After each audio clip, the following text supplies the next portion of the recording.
Hello students, welcome to zoology class. आज हम second unit का फर्स्ट टॉपिक स्टार्ट कर रहे हैं, स्केलेटल मसल्स। स्केलेटल मसल्स को स्ट्रेटेड मसल्स या रेखित पेशियां भी कहते हैं। वॉलेंटरी मसल्स के नाम से भी ये मसल्स जानी जाती हैं। ह्यूमन बॉडी में लगभग 400 स्केलेटल मसल्स पाई जाती है और ये 40 to 50% होती है टोटल बॉडी वेट का।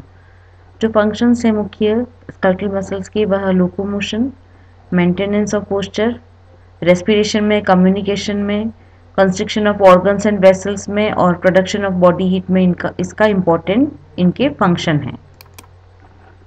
जो कैरेक्टरिस्टिक फीचर है यानी मुख्य लक्षण जो है वो इस तरह से है। यह जो मसल्स होती है वह बोन से टेंडन के द्वारा अटैच रहती है। मल्टी न्यूक्लिएट होती है यानी बहुकेंद्रीय होती है। स्ट्रेटेड होती है यानी धारियाँ या रेखाएं पाई जाती है, यानी विजिबल बैंड्स इनमें पाए जाते हैं, इसीलिए इनको रेखित पेशियां कहते हैं। वॉलेंटरी मसल्स यह ब्रेन के या नर्वस सिस्टम के कंट्रोल में होती है, इसलिए इन्हें वॉलेंटरी मसल्स कहते हैं। और यह सराउंडेड रहती है और बंडल रहती है कनेक्टिव टिश्यू से। जो इम्पोर्टेंट टर्म्स है मसल से रिलेटेड वह इस तरह से है। सार्कोलीमा, सेल मेम्ब्रेन, साइटोप्लाज्म इसमें सार्कोप्लाज्म कहलाता है, एंडोप्लाज्मिक रेटिकुलम सार्कोप्लाज्मिक रेटिकुलम कहलाती है और माइटोकॉन्ड्रिया सार्कोसोम कहलाते हैं। जो स्ट्रक्चर है स्केलेटल मसल का, उसमें जो कनेक्टिव टिश्यू हैं वो इस तरह से है। एपीमाइसियम जो है वह पूरी मसल को सराउंड करता है, यानी पूरी मसल को वो घेर के रखता है। पेरीमाइसियम जो है वह मसल फाइबर को, जो बंडल होते हैं मसल फाइबर के, उनको सराउंड करता है या कवर करता है। और एंडोमाइसियम जो इंडिविजुअल मसल फाइबर होते हैं उनको वह कवर करता है।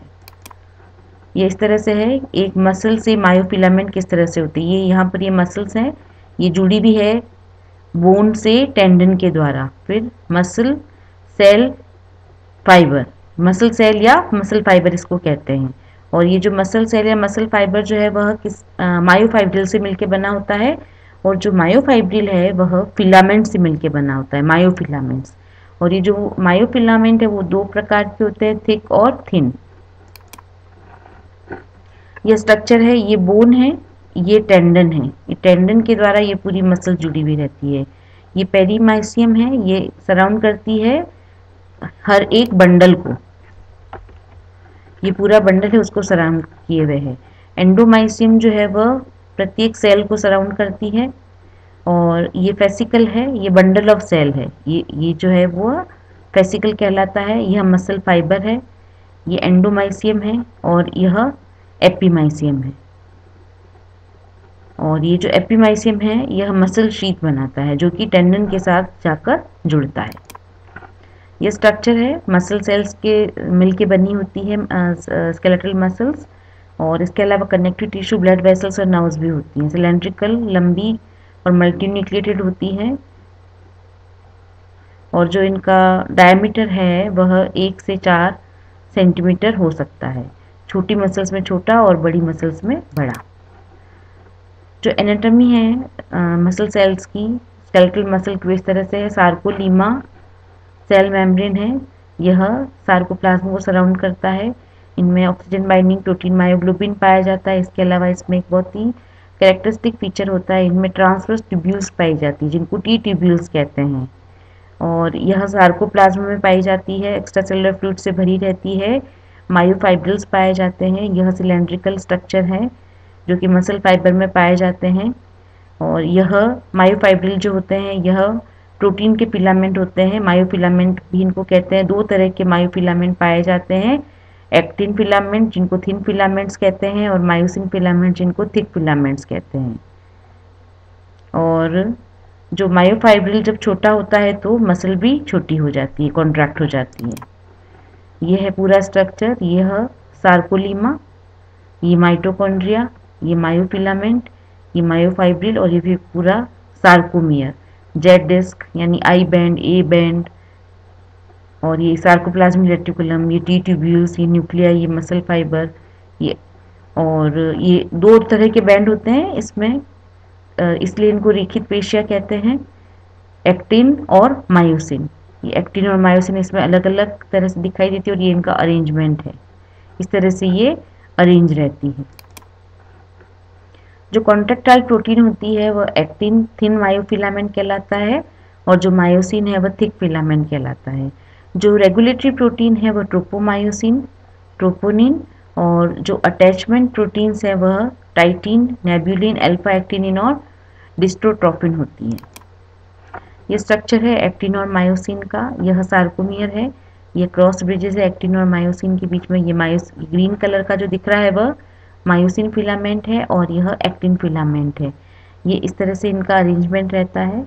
यह एक्टिन है, एफ एक्टिन है ये, फाइब्रस एक्टिन, और इसमें यह ट्रोपोमायोसिन और ट्रोपोनिन ये जुड़े हुए रहते हैं। और ये मायोसिन है, ये थिक फिलामेंट है। इसमें इस तरह से रॉड के समान स्ट्रक्चर है, और ये हेड स्ट्रक्चर है, ये हेड पाया जाता है इसमें। और ये पूरा जो है वो स्ट्रक्चर रॉड वाला स्ट्रक्चर, और ये इसमें ये है जी एक्टिन मॉलिक्यूल भी होते हैं, और इनमें बाइंडिंग साइट्स होती है मायोसिन के लिए। ये ट्रोपोनिन और यह ट्रोपोमायोसिन। जो फिलामेंट थिन फिलामेंट होते हैं या एक्टिन फिलामेंट होते हैं वह 3 प्रोटीन से मिलकर बने होते हैं, फाइब्रस एक्टिन, ट्रोपोमायोसिन और ट्रोपोनिन। और जो 2 स्ट्रैंड होते हैं फाइब्रस एक्टिन के वो आपस में जुड़कर एक डबल हेलिकल स्ट्रक्चर बना लेते हैं, और इनमें जी एक्टिन मोनोमर्स भी होते हैं जिनमें मायोसिन बाइंडिंग साइट होती है इस तरह से ये। और एक्टिन जो साइट है वह बाइंड हो सकती है मायोसिन से मसल जब कॉन्ट्रैक्ट होता है। ट्रोपोमायोसिन इलोंगेटेड प्रोटीन होती है जो कि एफ एक्टिन के रूम में यह सिचुएटेड रहती है, ये ट्रोपोमायोसिन यहाँ पर।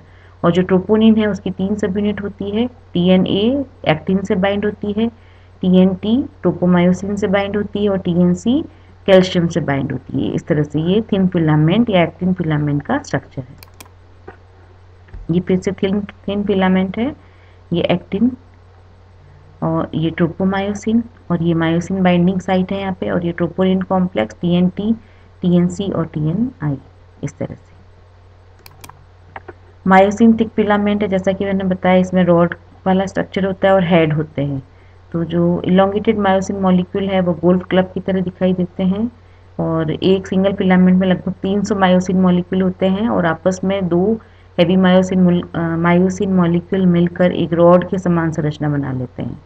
और दूसरे जो मायोफिलामेंट होते हैं मायोसिन के, वो हेड स्ट्रक्चर बना लेते हैं। और मायोसिन हेड के क्या कैरेक्टरिस्टिक फीचर हैं, यह बाइंड हो सकता है एक्टिव साइट जो प्रेजेंट होती है एक्टिन पर उनसे, और यह रॉड पोर्शन से भी अटैच रहता है एक हिंज रीजन के द्वारा, और ये बैंड भी हो सकता है और स्ट्रेंथन भी हो सकता है जब कॉन्ट्रैक्शन होता है। और इसमें एटीपेज एक्टिविटी भी होती है, यह ब्रेक डाउन कर सकता है एटीपी को जब एनर्जी की ज़रूरत होती है कॉन्ट्रैक्शन के दौरान तब।